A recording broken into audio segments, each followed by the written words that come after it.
Budget for the business you want to be. If I could have the business of my dreams, what would I do? I'd buy a tilt rotator. I'd upgrade my truck. I'd hire an office admin so I could do more of what I love instead of spending time in the office. Make that list of every one of those wish list items, plug it into your budget, and then go focus on selling jobs at the rates that that budget tells you. And when you can sell the work, that is the market smiling on you saying, go ahead, buy the thing, spend the money, hire the person, whatever it is.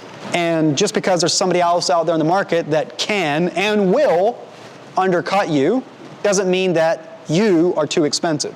You're talking to the wrong buyer. There will always be someone cheaper than you, and the race to the bottom is a race out of business.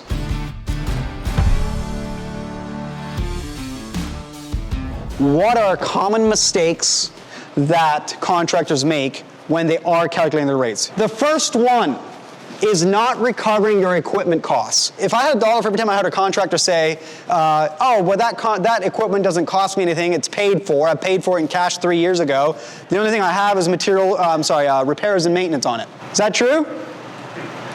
Nope. You have to be able to replace it. And just because you're not paying a monthly payment on that thing, and it's not hitting your bank account every month, because you paid for it in cash 3 years ago, does not mean that it's not costing you money. How is it costing you money? I'll share an example. Let's say, for easy numbers, I bought a new machine, it's $100,000, I keep it for 10 years, and I replace it at the end of those 10 years. When I replace it, that $100,000 machine is now worth 20. So it went from 100 to 20, it depreciated $80,000 in those 10 years. Divide the 80 by the 10, that's $8,000 a year that it's costing my business. But it's tricky because it's invisible. It's not in my bank, it's not hitting my bank account. So when I look at my bank account, it's like, it feels like it's not costing me money. But you will have a day of reckoning when that thing needs replaced. And now you need to come up with all the money to buy a new one. The way to handle this is count that depreciation cost as a cost of doing business, and even though it's not sucking out of your bank account every year, you're building the cash to replace it when it's worn out. This one is kind of like, well, duh, kind of obvious, but it's not documenting every penny of overhead, or just making generalized guesses as to what your overhead costs you. How many of you have ever tried to do a household budget? How many of you have spent less than you thought when you tried to build your first budget? None of you, likely. That same thing is even more prominent in your business expenses. Oh, the guy's been working hard, let me get them all some boots. Good-hearted, it's good things. It's just that you forget to bake them into your rates. Like, it's a cost of doing business. When you treat your guys, or I've talked to a contractor last week that took all his guys to Florida for a fishing trip through the winter. Fantastic thing to do, but it's probably a $15,000 trip, So that's a cost of doing business. Otherwise, it's what was supposed to be your profit goes to pay for it. And if I had 2 cups up here, what I would say is, like, every time that let's say this is a cup full of water and this is an empty cup, or another cup full of water. This one's supposed to be my profit. This one's my overhead expenses. And every time that I spend money on overhead expense that I hadn't calculated for, what was supposed to be my profit goes over to pay for it. Every time it goes over to pay for it.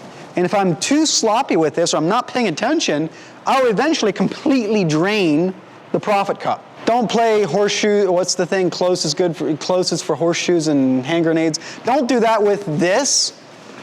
Do the fine-tooth comb exercise and go look where the data is, whether it's in your QuickBooks or your bank account balance or your credit card statement. Just go look at, pull a whole year's worth of spend and make sure that you have literally everything accounted for. I know it's a fine-tooth comb. I know it's not fun. I know it's going to take forever, but it's worth doing it, because if you don't, every dollar that you miss when you're pulling that together, what was supposed to be your profit is going to have to go pay for it. This is another really tricky one because, again, invisible. Unbillable man hours.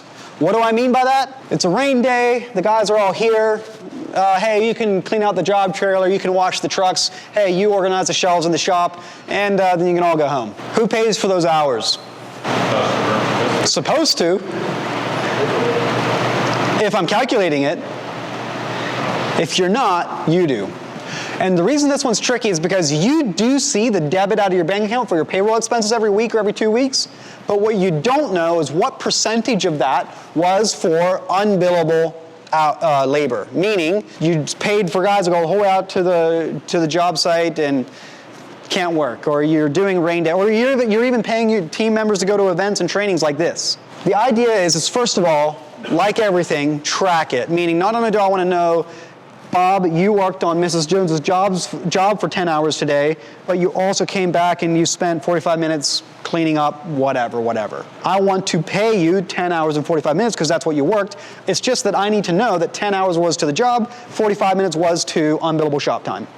So the idea is whether you're doing whether you're doing it on pen and paper, whether you're doing it on a shop clock on the wall, whether you're doing it on a spreadsheet, or whether you're doing it in SynkedUP, have a job to track your unbillable time. So when you look at your 10,000 hours of payroll, you can say like, well, 1,500 hours of that was unbillable, and now I can calculate into my rates so that it's just factored in, and it's not a hard like drain on what was supposed to be my profit. One thing I'll say, I need to update this slide because I said the average landscape company is 10 to 15%. 10 to 15% is extremely efficient. What is more average of a company that's not tracking it at all is 20 to 30. And if I wasn't tracking at all, if I was you and I haven't been tracking unbillable at all today, I would start with at least a 25% assumption until my data proves otherwise. Here's the way you make this tracking thing work, is you pay the guys based on the hours that they track in your system, whatever that is. Meaning, if you gave them a system, a spreadsheet or SynkedUP or whatever, and they didn't do it, and then they quickly tried to text you Friday afternoon saying I had 40 hours, are you going to pay them the 40 hours or are you going to pay them based on what's in the system? Guess how many payroll cycles it takes on paying them in the system for them to get the idea? Of course, there's legal, got to have it in your handbook and your policies and all of that, but you can't just not pay people. But the idea is tie how you run payroll to the same system that you track for job costing. This one, okay, I'm going to double down on this one. Not paying yourself as the owner. Unfortunately, to our own demise, we love what we do. Meaning, we want to do that big job, even if we have to undercut our competitor to win it. And cash is tight, so I'll just pay myself gas and rent, and not really take a salary. Or if I have $1 million business and I had a 10% net profit and there's $100K sitting in the bank account, I'm like, cool, I write myself a check and I did good. Except your business just made no money. And the idea is here that you and your business are two separate entities, even if you're a one-man show, okay? Both you as an individual and your business as an entity have to make money. You have to make a market rate salary for what you do in the business, and your business needs to make a reasonable net profit, 10 to 20%, after paying you. And when I say market rate salary, this is what I mean. Many of you, if you broke a leg tomorrow and stopped working in your business, would have to hire not one, but 2, maybe even 3 people to do what you do on a daily basis. Ops manager, salesperson, crew foreman. What's the market rate salaries of those 3 roles? Whatever that is what needs to go in here, into your budget. I'm not saying you have to take that on your actual personal income. I'm just saying your business needs to be pricing its work as if you were. You get to decide what you want to do with that money. You can leave it in the business, grow the company off of that money, whatever you want to do. But the idea is you and the business are 2 separate entities. Whether you feel like you can afford it or not, you should have a market rate salary for the things that you do on a daily basis in your budget so that your jobs are getting priced as if you could hire other people to do the work. And you still make a profit on top of that. If you're an absentee owner, yeah, you don't get a salary. A salary is for what you do on a daily basis. An absentee owner gets the 10 to 20% company's profits. That's their reward for the risk of owning the business. Who runs the business? The people that make the engine run every day, those are the salaries. Most people in this industry are owner-operators, meaning they're not absentee owners, they're active owners, working a role in the business and also the owner. So that's where you need to make the profit in your business and also pay yourself. This one is really important because it can really come up and bite you. What I mean by this is you can feel good that you sat down here in February and built a budget and figured out all these rates. Do you think your overhead expenses are going to be the same in May than they were today? Nope. They're constantly moving, constantly fluctuating. And what did we cover earlier? Every dollar that I spend that was not in my budget, who pays for it? What was supposed to be your profit. The best way to do this, well, first of all, build the budget if you haven't ever built one. But then the best way to do this is make it such a regular thing that it's a 5-minute task. If you don't look at it for 6 months, guess what's going to feel like a daunting task? Updating it. But if you look at it every week, or you just make it a habit, oh, insurance bill, I'm paying it, let me go check to see what was in the budget. Oh, it was $8,000, now it's 10. Let me update it. Oh, my fuel card bill. Wow, that's going up. Oh yeah, we added another truck. We're driving further to the jobs this year. Let me go see what, it's June and I had 20 grand in there for my fuel for the whole year and I've already spent 14 this year so far. I'm gonna update it. So like the idea is as you pay bills, make sure that they're up to date. Make sure that this thing's in line with reality. Don't make it a once a year thing because if you do, you won't make the profit that you thought you would, unfortunately. Okay.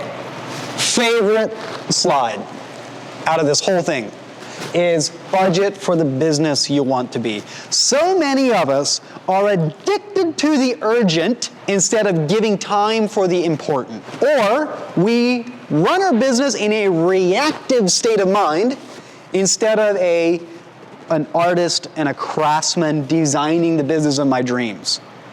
What I'm getting at is everything I've been talking about so far is looking back at your history and how many unbillable hours do you have and how much are you spending on overhead expenses and all da. Now we want to flip and look forward and say, what do I wish were true? If I could have the business of my dreams, what would I do? I'd buy a tow rotator. I'd upgrade my truck. I'd hire an office admin so I could do more of what I love instead of spending time in the office. Make that list of every one of those wish list items. Plug it into your budget, and then go focus on selling jobs at the rates that budget tells you. And when you can sell the work, that is the market smiling on you saying, go ahead, buy the thing, spend the money, hire the person, whatever it is. Essentially the concept here is your budget dictates your floor. You can never charge less than what your budget tells you. You can always charge more. The only thing that is your ceiling is the market. Now, of course, there's always going to be someone cheaper out there. Don't let just the sheer fact that there's someone cheaper than you out there say that, oh, well, my budget is telling me that I have to be more expensive than what I can sell jobs at. No, if that were the case, guess who would never sell a car? Lamborghini, Aston Martin, they would never sell a car, right? Because there's cheaper cars. And so much of the time in owner-operator businesses, we start working for our neighbor, someone we know, or like whatever, you get the idea, maybe a more lower end clientele.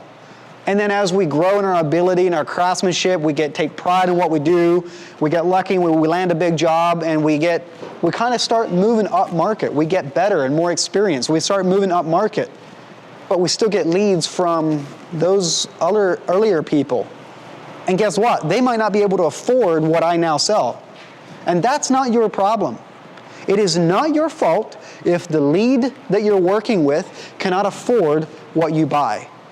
What is the most courteous thing a Lamborghini salesperson could do when a Honda Accord buyer walks into their dealership?